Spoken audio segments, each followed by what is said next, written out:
यसु तेरा नाम जलाल पाता रहे। मेरे जीवन में यसु तेरा नाम जलाल पाता रहे। मेरा उठना बैठना, मेरा उठना बैठना और चलना तुझे पाता रहे। मेरे जीवन में यसु तेरा नाम जलाल पाता रहे। मेरे जीवन में यसु तेरा नाम जलाल पाता रहे।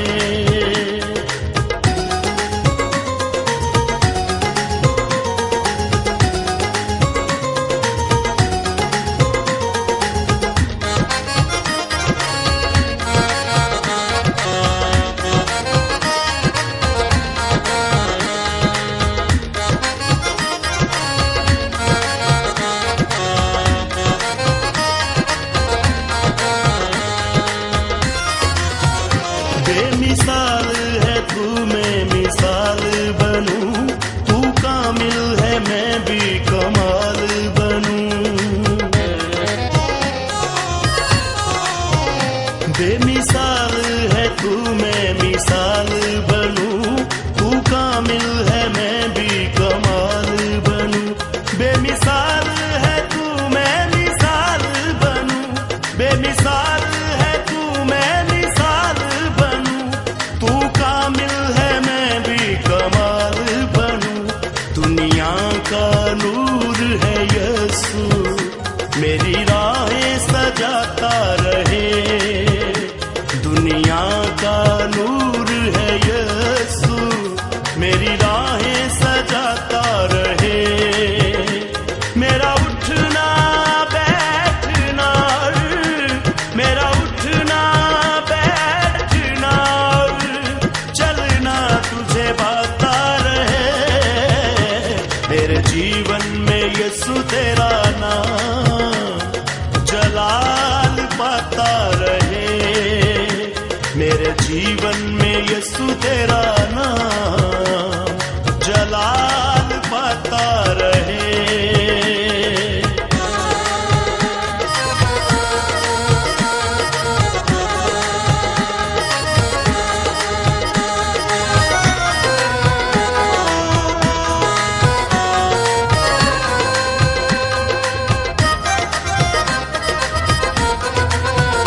मेरी सोचों में तू, मेरे ख्वाबों में तू, मेरे सारे सवालों जवाबों में तू। मेरी सोचों में तू, मेरे ख्वाबों में तू, मेरे सारे सवालों जवाबों में तू। मेरी सोचों में तू, मेरे ख्वाबों में तू, मेरी सोचों में तू, मेरे ख्वाबों में तू, मेरे सारे सवालों जवाबों में तू। जब भी तुझे पुकारूं, तेरा रूह मुझ पे आता रहे। जब भी तुझे पुकारूं, तेरा रूह मुझ पे आता रहे। मेरा उठना बैठना, मेरा उठना बैठना चलना तुझे पाता रहे। मेरे जीवन में यसु तेरा नाम जलाल पाता रहे। मेरे जीवन में यसु तेरा नाम जलाल पाता रहे।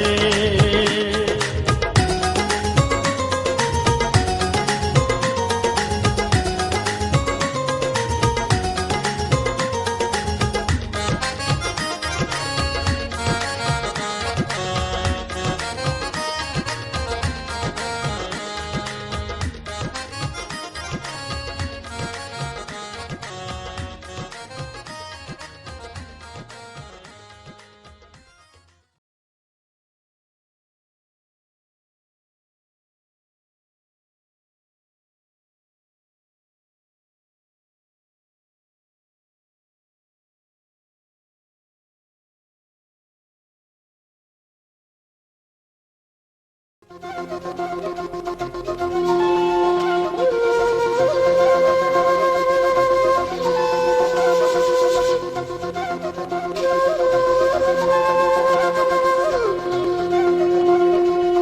जल्दी आने वाला है,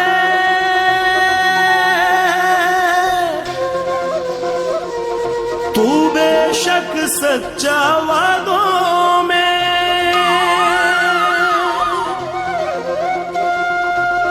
मेरी पुश्ते नस्लें बीत गईं, सब मुंतज़िर तेरी राहों में।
सिंगापुर का जाएगा,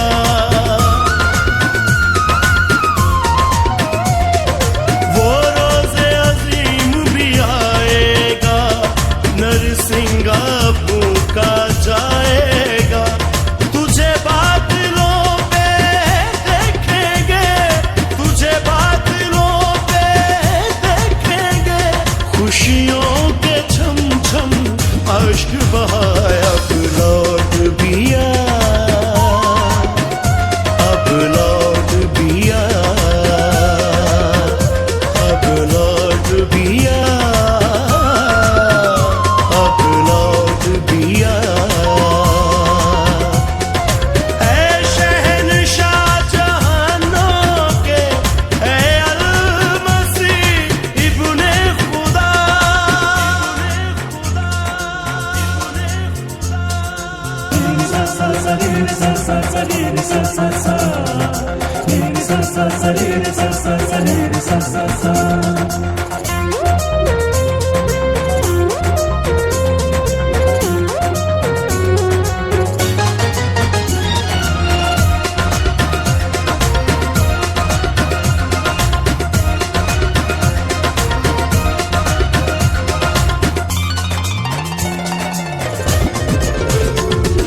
तकमीले तमन्ना दीद तेरी, उम्मीद नजात सलीबी की।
हे परमेश्वर, तू मेरा परमेश्वर है।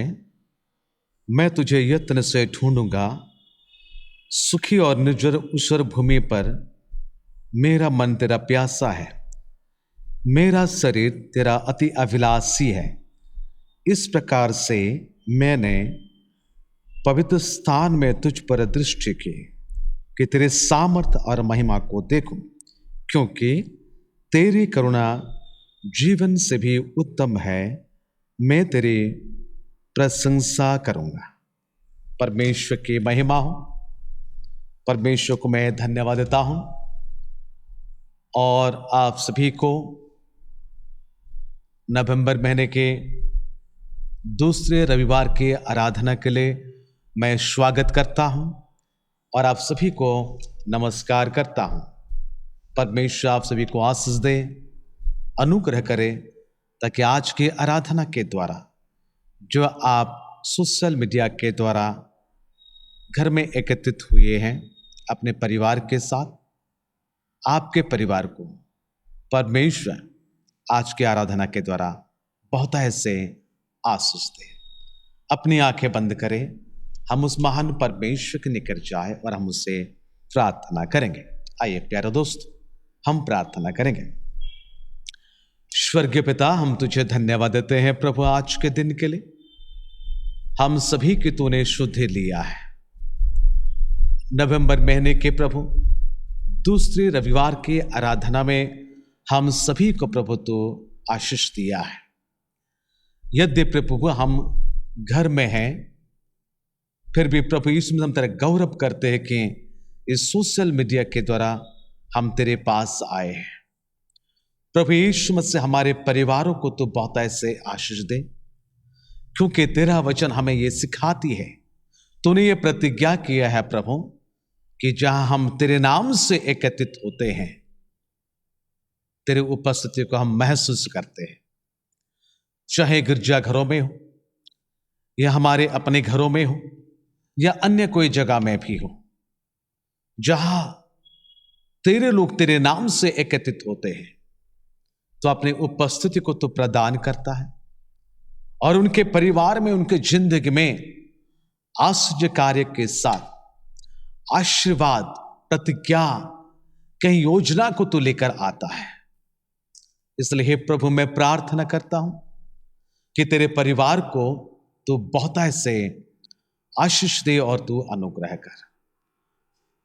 प्रभु यीशु मसीह हम सब मिलकर प्रार्थना करते हैं, हमारे कलीसिया को छोड़ और अन्य कलीसिया के परिवार, भाई और बहन जो इस आराधना में शामिल हुए हैं, उन सभी को भी तू बहुत ऐसे आशीर्वाद करना। अगर कोई अन्य जाति के भाई या बहन या नए विश्वासी विश्वासिनी अगर आज के आराधना में शामिल हुए हैं, उन सभी को भी तू बहुत ऐसे आशीर्वाद करना। स्वर्गीय पिता, हमारे कलीसिया के पूरे परिवार को तेरे हाथ में सौंपता हूं। बुजुर्ग माता पिता को विशेष करके सोशल मीडिया के आराधना के द्वारा आशीष के साथ चंगाई, तंदुरुस्त भी तू प्रदान करना। पुनर्बार प्रभु यीशु मसीह आज के पूरे आराधना को, तेरे लोगों को प्रभु तेरे हाथ में समर्पण करते हुए प्रार्थना यीशु मसीह के नाम से मांगते हैं, आमीन। परमेश्वर की महिमा हो। आइए हम देर ना करते हुए कलीसिया की सूचना की ओर जाएंगे। मैं हमारे सचिव से अनुरोध करता हूं कि भी इस समय कृपया आपके सामने होंगे कलीसिया की सूचना और आने वाले दिनों की सारी बातों की सूचना आपके सामने रखेंगे। सबसे पहले मैं परमेश्वर पिता का धन्यवाद देता हूं कि उन्होंने हमें यह सुंदर अवसर दिया कि आज हम फिर से परमेश्वर की स्तुति और आराधना करने के लिए कलीसिया में शामिल हो सके। जैसा कि आपको हम बारंबार सूचना देते हुए आ रहे हैं, चर्च सुबह 8:30 बजे से 9:15 बजे तक होगी। 8:15 तक आपको आना है ताकि आपका थर्मल चेकअप हो सके। साथ ही साथ 60 साल के ऊपर के भाई और बहनों को अनुरोध है कि अपने घरों में रहें और 10 साल से छोटे बच्चों को कृपया अपने साथ ना लाएं। लिमिटेड होने के कारण हम अंदर में 50 से ज़्यादा नहीं ले सकते हैं, इसलिए आपसे अनुरोध है कि आप इस गाइडलाइन को फॉलो करें। आने वाले दिनों में जैसे ही हमें सूचना मिलेगी कि और ज़्यादा संख्या में हम शामिल हो सकते हैं, आपको हम जरूर सूचना देंगे। धन्यवाद। एक विवाह की पुकार है। कलीसिया को सूचित किया जाता है, हमारे चर्च के सदस्य लेट भाई नथानियल दास की बेटी सुश्री स्मिता दास का विवाह खड़गपुर निवासी भाई कानाईलाल गिरी के बेटे भाई यशवंत गिरी के साथ दिनांक 13/11/2020 शाम 4 बजे इमानुएल बैप्टिस्ट चर्च में इनका विवाह होना तय हुआ है। अगर इस विवाह के बारे में आप में से किसी को कोई भी ऐसा कारण मालूम हो जिससे कि इनका विवाह ना हो सके, तो आप लिखित रूप से कमेटी को सूचना देने का कष्ट करें, अन्यथा नीरव रहें और अपने दैनिक प्रार्थना में इस विवाह को याद करें। ये विवाह की तीसरी और अंतिम पुकार थी। एक और विवाह की पुकार है। कलीसिया को सूचित किया जाता है, हमारे चर्च के सदस्य भाई टीके साहू के बेटे भाई निर्मित साहू का विवाह भुवनेश्वर निवासी लेट भाई जयानंद नायक के बेटी सुश्री स्निग्धा रानी नायक के साथ दिनांक 13 नवंबर 2020 क्राइस्ट यूनियन चर्च भुवनेश्वर में इनका विवाह सुबह 10 बजे होना तय हुआ है। अगर इस विवाह के बारे में भी आपको ऐसा कोई कारण मालूम हो जिससे कि इनका विवाह ना हो सके, तो आप लिखित रूप से कमेटी को सूचना देने का कष्ट करें, अन्यथा नीरव रहें और अपने दैनिक प्रार्थना में इस विवाह को याद करें। ये विवाह की दूसरी और तीसरी एवं अंतिम पुकार थी। धन्यवाद। परमेश्वर की महिमा हो। इन सूचनाओं के द्वारा हम प्रार्थना में लगे रहें, कलीसिया के हित के लिए दिवारात्र हम परमेश्वर से अनुरोध करते रहें। तो आइए प्यारे दोस्तों, परमेश्वर के उस मधुर वचन की ओर जाने से पहले अपने मनों को हम तैयार करेंगे, अपने जीवन को हम तैयार करेंगे। जिस मधुर वचन को सुनने जा रहे हैं, आपके परिवार के लिए 30 गुना, 60 गुना, 100 गुना फल लाए, इसलिए मन को तैयार कीजिएगा। मैं इस समय हमारे जवानों से अनुरोध करता हूं, जो इन दिनों में सोशल मीडिया के द्वारा आपको आराधना में स्तुति प्रशंसा में अगुवाई करते जा रहे हैं, उन सभी से मैं अनुरोध करता हूं, वे सामने होंगे और आप सभी को आराधना में अगुवाई करेंगे। और मैं आप सभी से अनुरोध करता हूं, आप कृपया अपने अपने स्थानों में खड़े हो जाइएगा।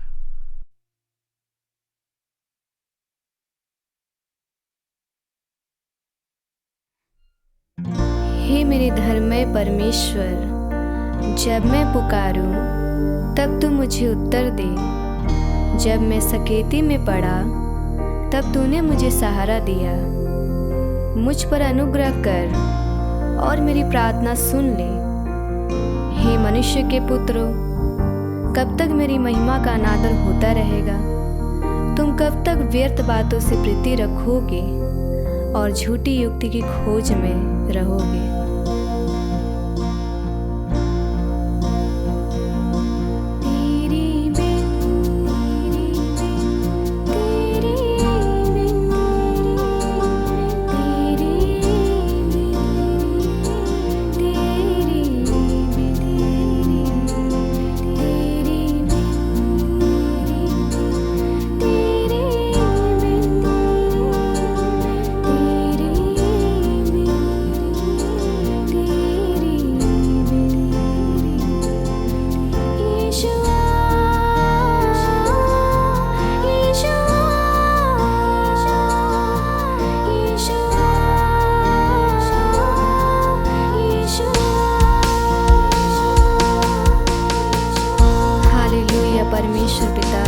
धन्यवाद करते हैं मेरे राजा। आइए हम सब अपने मनों को पूरी तरह से उस परमेश्वर के हाथों में सौंप दें, क्योंकि उसी ने हम सबों को बनाया है और हम जितने लोग हैं हम सब उसी के हैं। हाँ पिता परमेश्वर, धन्यवाद करते हैं। आइए हम उसकी स्तुति करें, उसकी आराधना करें, अपने मनों को उसके हाथों में दे दें। Hallelujah, hallelujah. तेरे बिन मैं कुछ भी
हमें जीवन दिया।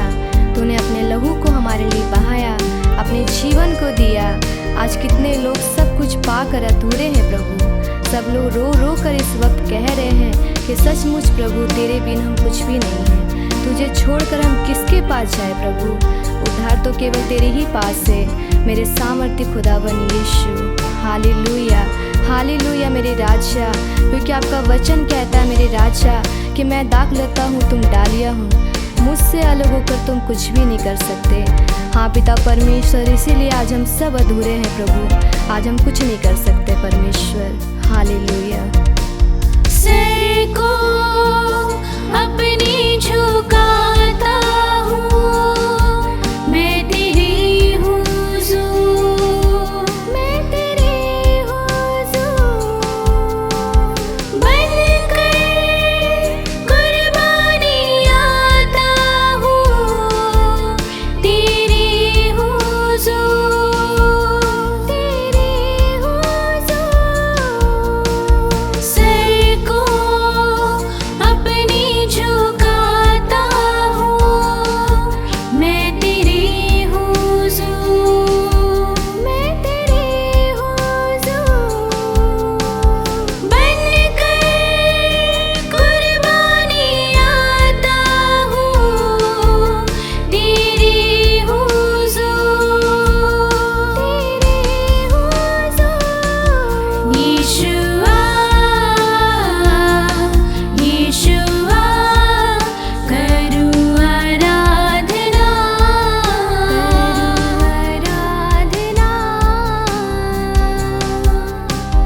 हाथों को अपने उठाकर तुझे दूँ महिमा।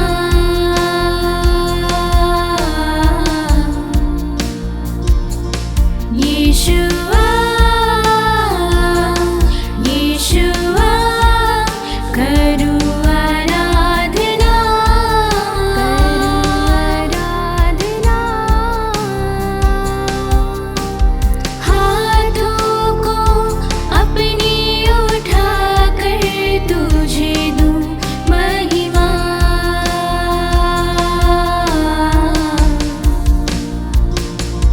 तेरे बिन मैं कुछ भी नहीं, तेरे बिन मैं कुछ भी नहीं। है खुदावंद यीशु, तेरे बिन मैं कुछ भी नहीं।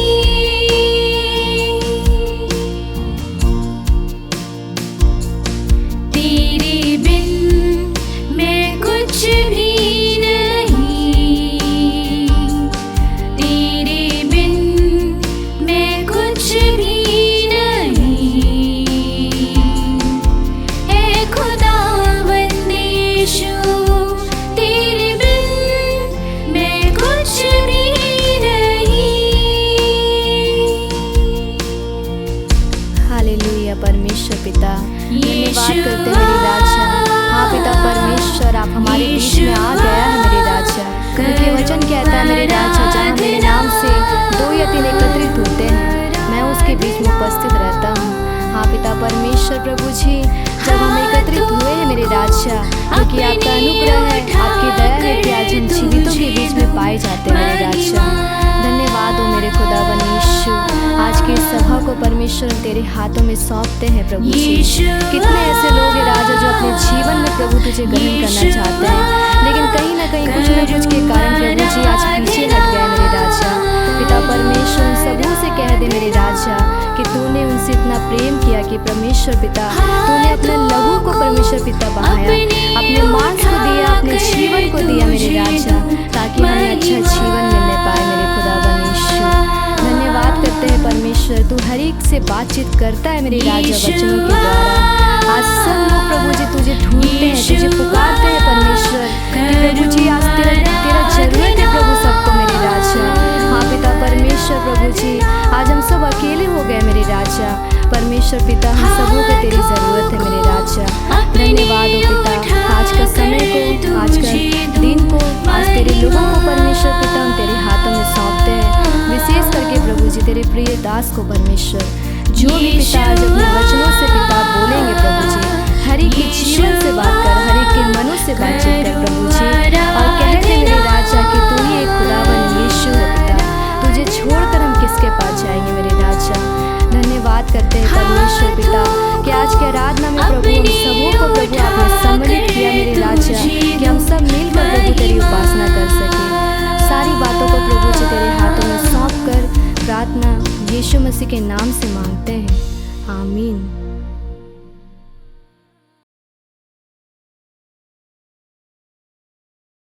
परमेश्वर को मैं धन्यवाद देता हूं और हमारे जवानों को, हमारे कोयर ग्रुप को भी धन्यवाद देता हूं, जो सुंदर गीतों के द्वारा, स्तुति आराधना के द्वारा आप सभी को, हम सभी को परमेश्वर के निकट लेकर आए।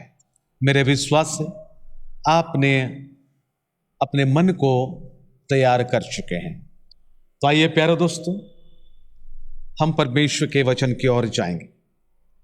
मैं बीते दिनों से यानी बीते संडे आपको कुछ वचन को लेकर आया था और आज भी उस शास्त्रांश को हम देखेंगे, यानी पहला पतरस उसकी 4 अध्याय का 7 पद से लेकर 11 पद तक। मैंने बीते संडे को केवल 7 पद को आपके सामने रखा था। 7 पद के बातों के अनुसार यहां लिखा है, सब बातों का अंत तुरंत होने वाला है, इसलिए संयमी होकर प्रार्थना के लिए सचेत रहो। यह 7 पद की बात है। 8 पद में हमें क्या बताई जाती है? लिखा है, सब में श्रेष्ठ बात यह है कि एक दूसरे से अधिक प्रेम रखो, क्योंकि प्रेम अनेक पापों को ढांप देता है। 9 पद में लिखा है, बिना कुटकुटाए एक दूसरे का अतिथि सत्कार करो। 11 पद तक आप घर में पढ़िएगा। आज हम समय के अनुसार 8 और 9 पद को ही हम विचार करेंगे। पवित्र शास्त्र बाइबल के अनुसार जब हम 7 पद को हम देखे हैं, 7 पद में आपका इंटेंसिटी क्या है वो बताई जाती है 7 पद के अनुसार। 8 पद में जो एसेंशियल है मसीह विश्वासियों के लिए, क्योंकि सब बातों का अंत तुरंत होने वाला है। हो सकता है आज, हो सकता है कल, हो सकता है और आने वाले दिनों में, पर यहां घड़ी नहीं बताया गया, समय नहीं बताया गया, दिन साल नहीं बताया गया, पर तुरंत होने वाला है। एक समय की बातें कही जाती हैं तुरंत, पर यह निर्दिष्ट समय कब है हमें किसी को पता नहीं है, इसलिए हम कह नहीं सकते हैं। पर यह कह सकते हैं कि आपका जीवन कितने हैं आप नहीं जानते हैं, पर आपको एक दिन जाना ही होगा। इसलिए हो सकता है आपके सांसारिक सुख अभिलाषा समाप्त शायद हो जाने वाली है, या आपके अहंकार गर्व सारे घमंड की बातें समाप्त हो जाने वाली है। ना क्यों? ना यीशु बादल पर आने वाले हैं आपको और मुझे लेने के लिए। तो इसलिए हमारी इंटेंसिटी ये होना चाहिए, संयमी होकर हमें प्रार्थना करने का है और सचेत भी रहने की बातें कही जाती है। यीशु मसीह ने वही बातों को कहा कि सचेत रहना, अपने चेलों से कहा था। हम बीते संडे को भी बता रहा था कि यीशु का समय भी आ गया था, इसलिए यीशु ने भी यही बातों को कहा कि उठो चलो देखो कि मुझे जो पकड़ने वाला है, पकड़वाने वाला है, वह आने वाला है, वो ईश्वर ने कहा था। तो आज के हमारे चिंताधारा है 8 और 9 पद को हम संक्षिप्त समय में चिंता करेंगे। लिखा है कि सब में श्रेष्ठ बात यह है कि सभी बातों में, सारे विषयों में श्रेष्ठ बात क्या है, यह लिखी जाती है। यानी संसार में कई प्रकार के ज्ञानीवान पाए जाते हैं, बुद्धिमान पाए जाते हैं, गुणवान पाए जाते हैं, अच्छी बात है। और विशेष करके मसीह विश्वासियों में, परमेश्वर के लोगों में, पास्टर प्रचारकों में कई ऐसे पाए जाते हैं जो कि भविष्यवाणी करते हैं, अच्छी बात है। बाइबल के अनुसार ये भविष्यवाणियां भी खत्म हो जाएगी। कई पास्टर प्रचारक लोग ने आप सभी को, हम सभी को भेद की बातें कहते हैं, अगर उसके इतने ज्ञान है वो भी खत्म हो जाएगी, उसकी इतनी नॉलेज है वो भी खत्म हो जाएगी, आपके विश्वास भी खत्म हो जाएगी। क्योंकि विश्वास और आशा और प्रेम की बातें पहला कुरिन्थी 13:13 में लिखी जाती है। तो क्या बातें हैं यहां लिखी हैं? सब में श्रेष्ठ बात यह है कि क्योंकि सब बातों का अंत तुरंत होने वाला है, इसलिए यहां लिखा है सब में श्रेष्ठ बात यह है कि एक दूसरे से अधिक प्रेम रखो, एक दूसरे से अधिक प्रेम रखो, क्योंकि प्रेम अनेक पापों को ढांप देता है। यह एसेंशियल है, बहुत ही महत्वपूर्ण चीज है, जो बहुत महत्वपूर्ण चीज है, अब कभी उसको छोड़ते नहीं है। इसलिए बाइबल की बातों के अनुसार अंग्रेजी में बड़ी सुंदर बातें लिखी गई है, पर आप अंग्रेजी बाइबल को आप घर में पढ़िएगा। परमेश्वर के वचन के अनुसार जब हम 8 और 9 पद को देखते हैं, पवित्र शास्त्र में लिखा है, above all things being fervent in your love among yourself, for love cover a multitude of sin। पवित्र शास्त्र बाइबल में लिखा है कि तुम्हारे मध्य में, यहां लिखा है, एक दूसरे से, तुम्हारे बीच में, योरसेल्फ, ऐसा उन्होंने कहता है। अगर भक्त ने कहा कि being fervent in your love among yourself, ऐसी बातें अगर कहा, तुम्हारे मध्य में, तुम्हारे बीच में, अगर भक्त अगर कहता है, अंग्रेजी शब्द के अनुसार योरसेल्फ में से जो स्पेलिंग है उसमें से पहला अक्षर यानी वाई को काट दीजिएगा। अगर वाई को काट कर अगर उसको पढ़ेंगे तो वहां आ जाती है अवर सेल्फ। भक्त कहता है योर सेल्फ, वाई को अगर काट देते हैं आवर सेल्फ। यानी प्यारे दोस्तों, हमें हमारे मध्य में प्रेम को बढ़ाना है। अधिकाई से हमें प्रेम को करने की बातें लिखा है।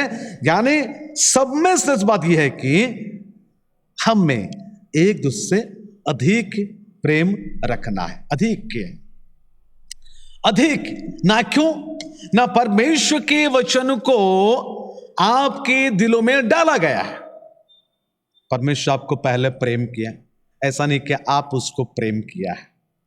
यीशु ने आपको और मुझे प्रेम किया है और क्रूस के पर अपना जीवन दिया, अपने लहू दिया, अपने शरीर दिया है, सर्वस्व उन्होंने लुटा दिया है। इसलिए रोमन्स की किताब में, रोमी किताब उसके 5 अध्याय के 5 पद में क्या लिखता है, और आशा से लज्जा नहीं होती, 5:5 में रोमन्स, क्योंकि पवित्र आत्मा को हमें दिया गया है।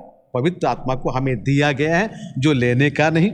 उसके बाद लिखा है उसके द्वारा परमेश्वर का प्रेम, उसके द्वारा परमेश्वर का प्रेम हमारे मन में डाला गया है, हमारे हार्ट में डाला गया है। यानी परमेश्वर के लोगों को यह बता देना चाहता हूं कि परमेश्वर का प्रेम हमारे मन में डाला गया है ताकि वो ओवरफ्लो होने चाहिए। ये ओवरफ्लो होकर दूसरे के लिए होना चाहिए। इसलिए बाइबल बता रहे हैं एक दूसरे से अधिक प्रेम करना है। अगर प्रभु को मानते हैं, पवित्र आत्मा आपके जीवन में काम करता है तो प्यारे दोस्तों, आपका प्रेम उछलेगा, यानी ओवरफ्लो होगा और आपके द्वारा अनेकों ने आशीष को पाएंगे। एक दूसरे से अधिक, यानी आप अपने शरीर को जितना प्यार करते हैं उससे ज्यादा दूसरों को करने के लिए कलीसिया को लेके जाते हैं। Your self, our self, our self. तो नीचे वाले लाइन में क्या लिखा है? क्यों अवर सेल्फ कहा जाता है? क्यों अवर सेल्फ कहा जाता है? ना लिखा है क्योंकि प्रेम अनेक पापों को ढांप देता है। किसके पाप? हमारे है ना।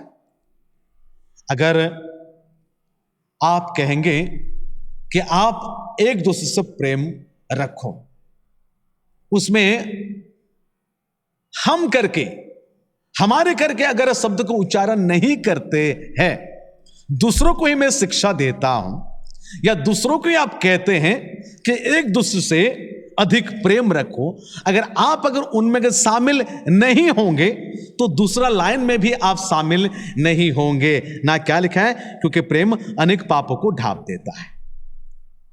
अगर अवसर में हम अपने आप को, हमारे लोगों में, हमारे बीच में योर सेल्फ को हटाकर अवर सेल्फ अगर करते हैं तो हमारे ही पापों को ढांप दिया जाएगा।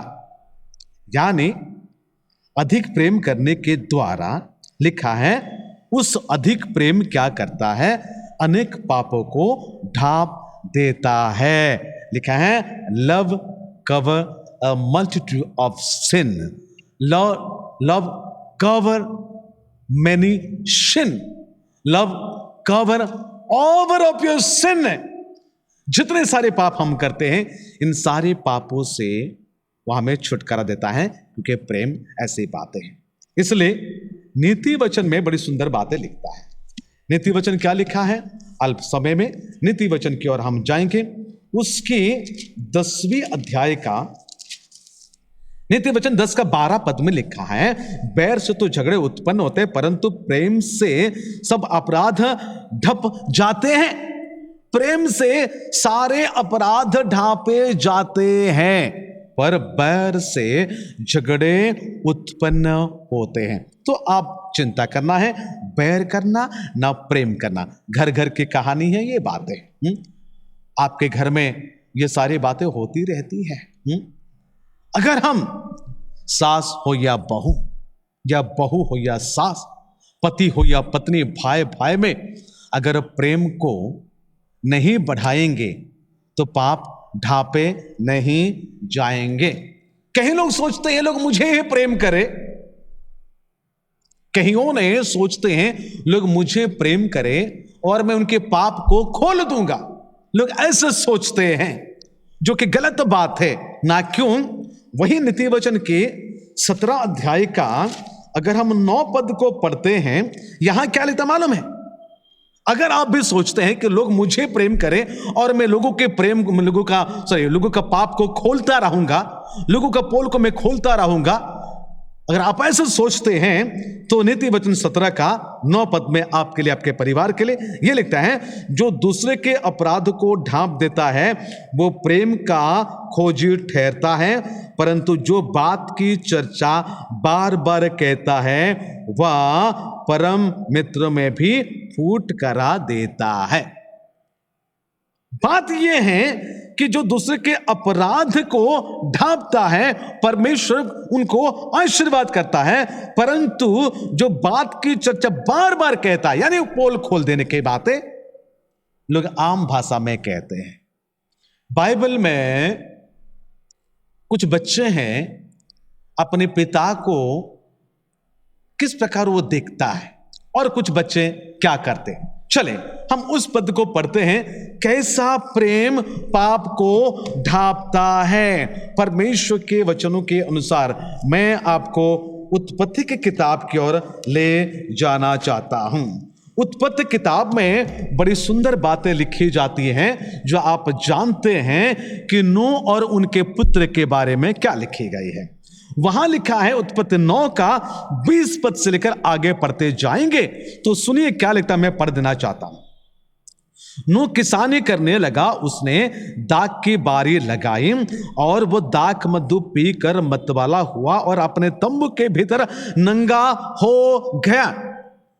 यानी ये नूह दाख की बारी लगाने के बाद, उसके रस को पीने के बाद, वो मतवाला हो जाने के बाद क्या होता है, यहां लिखा है वो मतवाला हुआ और अपने तंबू के भीतर वो नंगा हो जाता है। वो तो नूह तो इस प्रकार काम किया, लेकिन उनका छोटा बेटा कैसा है, ध्यान से सुनिएगा। लिखा है उत्पत्ति 9 का 22 पद में, पाप को खोलने वाला एक बेटा है, पोल को खोलने वाला एक बेटा है, पोल को खोलने वाला एक व्यक्ति है। प्यारे दोस्तों, अगर आप दूसरों को ही खोलना चाहते हैं, इसमें मुझे और आपको सबक सीखना है। क्या लिखा है 22 पद में, तब कनान के पिता हाम ने, यानी छोटा बेटा है, हाम ने अपने पिता को नंगा देखा। उन्होंने नंगा देखा। नंगा देखने के बाद क्या होता है, वो बाहर आकर अपने दोनों भाइयों को बतला दिया। उसके बाद उनके दोनों भाई क्या किए, लिखा है तब सेम और यपत दोनों ने कपड़ा लेकर अपने कंधों पर रखा और पीछे की ओर उल्टा चलकर अपने पिता के नंगे तन को ढांप दिया, और वे अपना मुख पीछे किए हुए थे, इसलिए उन्होंने अपने पिता का नंगा ना देखा। समझ गए मेरी बात को? एक बेटा जो छोटा बेटा है, जिसका नाम है हाम है, उनका पिताजी को देखता है, पिताजी नंगा पड़ा हुआ है, उसका कर्तव्य क्या थी? उसका यह कर्तव्य था कि कपड़े लेकर उसको ढांक देने का था। लेकिन वो ना करते हुए वो आता है, अपने भाइयों को बताते हैं, भाइयों को बताता है कि ऐसा ऐसा पापा नंगा पड़ा है। प्यारे दोस्तों, कैसे बेटा है, कैसे अविश्वासी है, क्या आप भी किसी का खोलना ही चाहते हैं? बाइबल बता रहे हैं, पर यहां सेम और यपत कपड़े को लेते हैं और क्या करते मालूम है, उल्टे हो जाते हैं, कपड़े को ऐसे पकड़ते हैं और पीछे चलते जाते हैं और जाकर उसको ढांक देते हैं, और वैसा ही वे आ जाते हैं। वे देखते नहीं, उल्टे भी नहीं देखते हैं, ये दोनों कपड़े पीछे होकर जाते हैं और अपने बाप को ढांप देते हैं। पर हमने तो ऐसा नहीं किया है। यानी ये परिवार की बातें, ये समाज की बातें हैं, ये कलीसिया की बातें हैं, ये विश्व की बातें हैं, ये संसार की बातें हैं। कोई तो खोलना चाहता है, कोई तो ढांपना चाहता है। ये संसार में होता है। तो आपका और मेरा क्या कर्तव्य होना चाहिए? बाइबल बता रहे हैं, जो ढांपता है वह आशीर्वाद को पाएगा, जो कि उत्पत्ति को हमने देखे 17 अध्याय का 9 पद के अनुसार। तो क्या है, जिन्होंने ढांपा है वह आशीर्वाद को पाया है, जिन्होंने खोला है वो दंड को पाया है। चले पढ़ते, क्या लिखा है परमेश्वर के वचन में? लिखा है 24 पद के अनुसार, जब नूह का नशा उतर गया तब उसने जान लिया कि उसके छोटे पुत्र ने उसके साथ क्या किया है। उनके छोटे पुत्र ने बाप का नंगापन देखते हुए ढांपा नहीं, आकर भाइयों को बता देते हैं। शायद ये बात उनको पता चला। पता चलने के बाद क्या होता है, 25 पद में लिखा है, इसलिए उसने कहा कनान शापित हो। यानी कनान के जो पिता है, जो है हाम है, उनको, उनके परिवार को शापित की घोषणा की जाती है। अगर आप नहीं ढांपेंगे किसी के पाप को, किसी के अपराध को, प्यारे दोस्तों, हमें ये याद रखना है कि हमारे भी एक दिन पुल खुल जाएगी। बाइबल में यह बता रहे हैं कि यहां नूह ने अपने छोटा बेटा को शापित करता है। शापित का डिग्री को उन्होंने कैसे बढ़ाता है, सुनिएगा। वह अपने भाई बंधुओं के दासों का दास होगा। यानी पहले वो श्रापित होगा, कर्स होगा, और उसके बाद वो उनके भाई बंधुओं के दासों का दास हो जाएगा। भाइयों का दास होगा, बंधुओं का दास होगा, दासों का भी दास हो जाएगा। सुन रहे मेरी बात को? अगर आपके परिवार में अगर कोई ऐसा जीवन बिता रहे हैं, या और कोई ऐसा जीवन बिता रहे हैं, या हम अगर ऐसे जीवन को बिता रहे हैं, तो हमें यह समझना है, हमें यह समझना है कि बाइबल में बता रहे हैं कि नूह ने अपने छोटा बेटा को ब्लेसिंग के बदले कर्स करता है, शापित करता है। शापित का डिग्री ये बढ़ता है, वो अपने भाइयों का दास होगा, भाइयों का जो बंधु है उनके दास होंगे, और भाइयों का बंधुओं का जो दासों का भी वो दास हो जाएंगे, छोटा बेटा। और उसके बाद क्या लिखा है, 9 का 26 पद में लिखा है, फिर उसने कहा सेम का परमेश्वर यहोवा धन्य है। यानी सेम और यफत ने बाप को ढांपे थे, और कनान सेम का दास हो। यानी ये जो हम है सेम का दास होगा, अपना जो बड़ा भाई सेम होंगे, बड़ा भाई सेम है, सेम का वो दास होगा। और उसके बाद क्या लिखा, 27 पद में लिखा है कि परमेश्वर येपेत के वंश को फैलाए। येपेत मझला भाई है, परमेश्वर येपेत को वंश को फैलाए और वो सेम के तंबुओं में बसे। यानी येपेत सेम के तंबुओं में रहेगा, ये दोनों भाई आशीर्वादित होंगे। यानी सेम के परिवार से ही आशीष उनको मिलेगा। और उसके बाद कानान उसका दास होगा, कनान उसका दास हो। यानी आप सुन रहे हैं, जो बेटा बाप का नंगापन को ढांप नहीं पाया, उनके फल क्या हो रहे हैं, उनका रिजल्ट क्या हो रहा है, हमें यहां देखने के लिए मिलता है। इसलिए प्यारे दोस्तों, बाइबल बता रहे हैं कि एक दूसरे से अधिक प्रेम करना है, क्योंकि प्रेम अनेक पापों को ढांप देता है। यहां साफ साफ लिखी जाती है, क्योंकि लिखा है कि सब में श्रेष्ठ बात यह कि एक दूसरे से अधिक प्रेम रखना है, क्योंकि प्रेम अनेक पापों को ढांप देता है।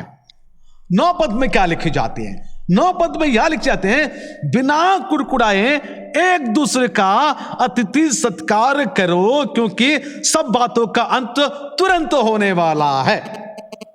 बिना कुड़कुड़ाए, कुड़कुड़ाए हार्ट में शुरू होता है। अतिथि सत्कार घर में किया जाता है। इसलिए जब अतिथि सत्कार की बातें आती है, यानी हमारे हाउस को भी खोलना है, हमारे हार्ट को भी खोलना है। अतिथि सत्कार के बातों में 2 बातें, मुख्य बातें यह हैं कि हमारे हाउस को जिस प्रकार खोलते हैं, ठीक उसी प्रकार हार्ट को भी खोलना है। इसलिए यूहन्ना हमें बता रहे हैं कि यीशु मसीह अपने लोगों के पास आया, वो जगत में आया, अपने लोगों के पास आए, अपनों ने उसको ग्रहण नहीं किया, पर जितनों ने उसको ग्रहण किया, जिन्होंने उसको ग्रहण किया, उन सबों को परमेश्वर का संतान होने का अधिकार दिया गया है। तो प्यारे दोस्तों, क्या कहना चाहता हूं, यानी ये जो बातें हैं परमेश्वर के वचन में जो 9 पद में लिखा है, बिना कुड़कुड़ाए यानी बिना कुड़कुड़ाए एक दूसरे के अतिथि सत्कार करो, यह परमेश्वर चाहता है। अगर मैं कहना चाहता हूं, इब्रानी किताब के अनुसार, इब्रानी किताब में क्या कही जाती है, उसकी 13 अध्याय का 1 और 2 पद में लिखा है, भाईचारे के प्रति बने रहे, भाईचारे के प्रति बने रहे कलीसिया में, क्योंकि सबका अंत तुरंत होने वाला है। इसलिए भाईचारे के प्रति बने रहे, अतिथि सत्कार करना ना भूलना, क्योंकि इसके द्वारा कुछ लोगों ने अनजाने में स्वर्गदूत का आदर सत्कार किया है, यानी अनजाने में। लेकिन आज परिस्थिति ऐसा हो गया है, आज परिस्थिति ऐसा हो गया है कि अतिथि सत्कार मिट ही गया है। लोग अपने घरों में अपने लोगों को लाने के लिए मना करते हैं। पास्टर, प्रचारक लोगों ने किसी घर जाने में डरते हैं, शौक करते हैं, क्योंकि परिवार उसको स्वीकार नहीं करते हैं। परिवार कुड़कुड़ाते हुए बुलाते हैं घर, परिवार उसे एक्सेप्ट करना नहीं चाहते हैं, अपने लोगों को अतिथि सत्कार करना नहीं चाहते हैं। यानी संसार ऐसा कर दिया है। क्या ये कोरोना वायरस के चलते? नहीं प्यारे दोस्त, आपके मन में जो है ना वही आपके बाहर आ जाती है। आपको संसार डराना चाहती है, पर परमेश्वर में डर की आत्मा नहीं दिया है कि कोई आएंगे तो हम उसको मना कर देंगे, कोई आने के लिए फोन किए तो उसको मना कर देंगे, कोई आना चाहता है तो उसको मना कर देंगे। ये सारी बातें ये संसार के अंत के लक्षण है। इसलिए मसीह विश्वासियों को यह कहा जाता है अतिथि सत्कार करना ना भूलना, क्योंकि इसके द्वारा कुछ लोगों ने अनजाने में स्वर्गदूत का आदर सत्कार किया है। याद रखना, इस कोरोना के समय में, इस लॉकडाउन के समय में अगर हमने ऐसा किया है, अतिथि को जो हमारे घर में आए हैं उसको अस्वीकार किए हैं, तो याद रखना हम स्वर्गदूत को भी अस्वीकार किए हैं, परमेश्वर के प्रेम को हम अस्वीकार किए हैं, परमेश्वर की इच्छा को हम अस्वीकार किए हैं। प्यारे दोस्तों, परमेश्वर हमें प्रेम करता है, परमेश्वर हमें बचाना चाहता है, परमेश्वर हमें सहायता करना चाहता है, मदद करना चाहता है। इसलिए हमें तो गैर मसीहियों से भी कुछ सीखना चाहिए कि कैसे वे अतिथि सत्कार भी करते हैं। यानी मसीह विश्वासियों को ये बड़ी कदम की बातें हैं, क्योंकि 16 पद में लिखा है, वही 13 का 16 में लिखा है, भलाई करना और उदारता दिखाना ना भूले, क्योंकि परमेश्वर ऐसे बलिदानों से प्रसन्न होता है। ये भी लिखा हुआ है। इसलिए परमेश्वर के लोगों को ध्यान देना है, अपने दिल खोलते हुए अतिथि को सत्कार करना है, अतिथि को आगमन में हमारे दिलों को खोलना है, बिना कुड़कुड़ाए अतिथि सत्कार करने के बातें यहां कही जाती हैं जो 9 पद में। यानी हमने क्या देखे? पवित्र शास्त्र बाइबल के अनुसार 7 पद के अनुसार, यानी पहला पत्रस 4 का 7 के अनुसार हमारी इंटेंसिटी कैसा होना चाहिए? संयमी होकर प्रार्थना के लिए सचेत रहना है।